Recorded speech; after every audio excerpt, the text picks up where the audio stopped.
Hey friends, this is Laura with Potpourri of Life. I hope that you're doing well. Today I had to go to the grocery store with my husband and pick up a few basic things that we needed. And one of the things I noticed out front, usually in front of the grocery store they have tons and tons of plants that are kind of overpriced in my opinion. But today I was looking through and I found these, these large basil plants. And why would I get them? Because I do love basil. They do help deter bugs and stuff like that. But what I decided to do is I started looking in here. In this plant, let's see, I can count 1, 2, 3, 4, 5, 6, 7, maybe 8 individual plants. And so I got 2. I'm not sure if this one has 7 or not. It might possibly. Let's see, 1, 2, 3, 4, 5, 6. There's 8 in this one. Okay. I mean, it's beautiful. It smells divine. Because I picked them up before I went into the market. And I'm just sitting there enjoying the aroma of basil. And basil is very aromatic and very beautiful. It's just, to me, it's therapy. So I picked it up. My husband says, why are you getting them? Because I do have basil throughout. I plant basil around the gardens to help deter bugs. Well, one of the things that I want to do is take these basils, take the individual plants out, and plant them with my tomatoes. And the reason is they will help keep aphids at bay and white flies, I think is what it says, but it's the aphids and stuff. It'll help the tomato plant do better. And that's of course after I trim off, and I've already done this. I already picked off the lower leaves. I'm going to be putting those in to help deter this. Now I was talking to another woman that said that it might help with the we've been getting a lot of snails. And they've been on my brassicas, and they've been on my peppers. And I'm just like, so we'll come out at night and pick them off. I've used the beer bowls, I've done diatomaceous earth, and we've had a lot of rain. So I put some on after a rainfall, so that probably didn't do anything, but I've been putting eggshells out as well. There's more things that I can do about the snails. They are kind of gross, but if I don't put them in beer, because beer is not good for chicken, if I don't put them in the beer, they do die in the beer. But if I can get them so they're not in that solution, I can actually give them to the chickens and they think it's a party. But anyways, I think it's disgusting. So my chore today, I choose this chore. This is a heavy thing. And the heaviness, oops, I almost lost it. The heaviness tells me it could very well potentially be root bound, but the soil is very, very moist, so I might have picked it up after it's been washed. So I will be going in here and pulling out. Let's see if I can pull one out here. Because it's moist, the soil is nice and moist, this is going to be nice. And I want you to see, and I could probably take it apart a little bit more, but if you see how much is in there. I don't know if you could see it because I had this in my face. But every one I take out, I can go and I can separate it a little bit more, because this is what I'm going to be doing, is I'm going to be taking these and I'm going to put them in with my tomatoes, because the upper part, the tomato leaves, will give it a little bit of shade because basil needs a little shade. The tomatoes like the sun, but the basil will do its job in protecting those bugs that bother it. So I'm off to take care of that. So I don't have a setup so I can show you me doing this right now. So we're gonna go with what we got here and I'll be back. So here we have the tomato plants where I put the basil underneath. And I will come in a little bit and soak only at the base of the plant. And you can see where I took out all the extra pieces of leaves and stuff like that so that the tomato can thrive. Now I have more tomato plants throughout, but they are growing quite well in these halos that I've shared before. And what I do is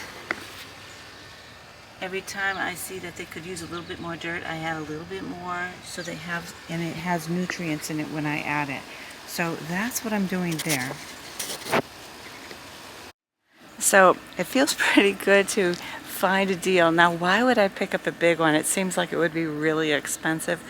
Well, in fact, it was only $5.99, and I got 7 plants. But I also bought 2 of them, so I got 14 plants for $12, less than $12. And when we are shopping for plants, because I use the basil in my cooking now, I couldn't for a long time, and if I did, I had to cook it for a very long time due to allergies. I'm gonna go in where it's cooler. It's just something about being cool that I like. Hold on a second.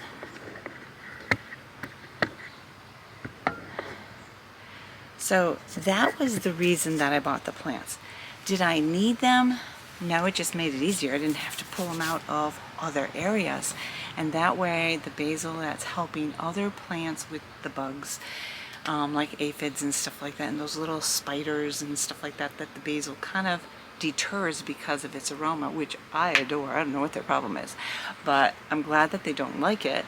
And it's also very beneficial for the tomatoes. Now I have quite a few more tomatoes to do, and they're all close by, and I'm still working on where I am going to actually plant them. But those over there that I just finished, they're set in place. That's where they're going to be going. One of the things that I'm doing this year is I'm really intently watching how things are growing. I'm trying new things, and if something doesn't work out okay, then I change it, or I move it, or I do something. That's the benefit of working with pots. Now, the tomatoes that are in the ground over there with the halos around it, those are not in pots. They're actually in the ground. So I'm not going to dig them out and move them. But the tomatoes that are in pots, I can kind of turn around and say, okay, where do I want them? And yes, it's very hot, so my hair is sticking to me. So what I'm doing is, not only am I trying to take other plants that will complement and work together, I'm trying to build a garden that everybody's happy with each other. Some other things that you may want to consider, one of the things that I'll be working on soon is trying to make the gardens frog happy. And why do I say that? We have tons of frogs in our yard. We have them in the front yard. We have them in the back. We have them in the water. They like cool places, and they like places with water. So I'm going to be building them some little toadstools, I guess. And actually they're toads, they're not frogs. Sometimes we see frogs. This morning I saw one out by a blueberry bush, and they're just fun because what I've learned, I was thinking, we have so many. Why do we have so many frogs? One of the things I read is if you have a lot of frogs, and don't be afraid of them, I realize some people think it's gross. No, that's a compliment to how well nourished your property is. Frogs are going to be here if you have the environment that is healthy for them too. So it's a win-win. Make your garden frog happy and you will have a happy garden. And that's what I'm learning. But it's really kind of fun to see the different frogs. I've seen 3 different kinds of frogs here this year. And in my last video, one of them, I don't know what kind that is, but I see them all the time. We've had a tree frog, and then we had another one. But we've had toads and stuff too. So I'm going to be working on a project. But right now, I need to get all my plants watered at the base. I was up early, got some chores done, went to the grocery store and back, and it's still kind of warm. It's like maybe about 12:30 right now. I don't like being out at this time anymore. When I was younger, I could handle this heat. I can't handle it anymore. That's why I'm in the gazebo. It's my retreat place. So, and be careful when you're out there. Try to do stuff in the morning. But those of you who are gardeners know this. I'm not, this is just something most people know.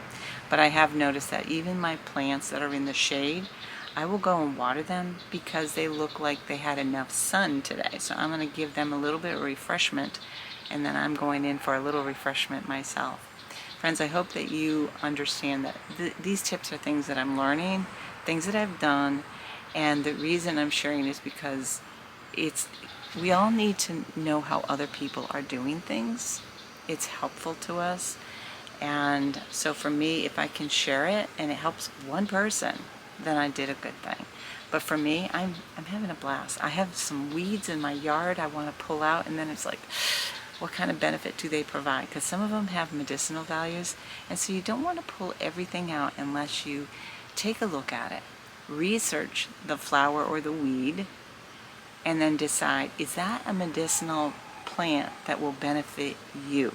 And if so, then you just take it and very carefully figure out what part of the plant is beneficial.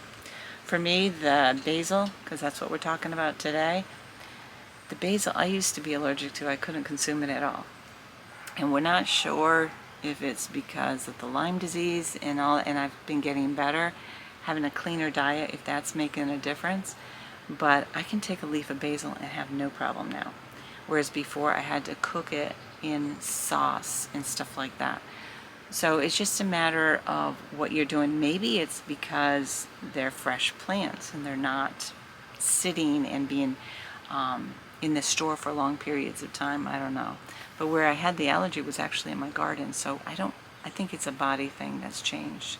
So that's where I'm at, and I hope that you're having a great day, and I hope that you're having fun gardening if that's what you're doing. God bless.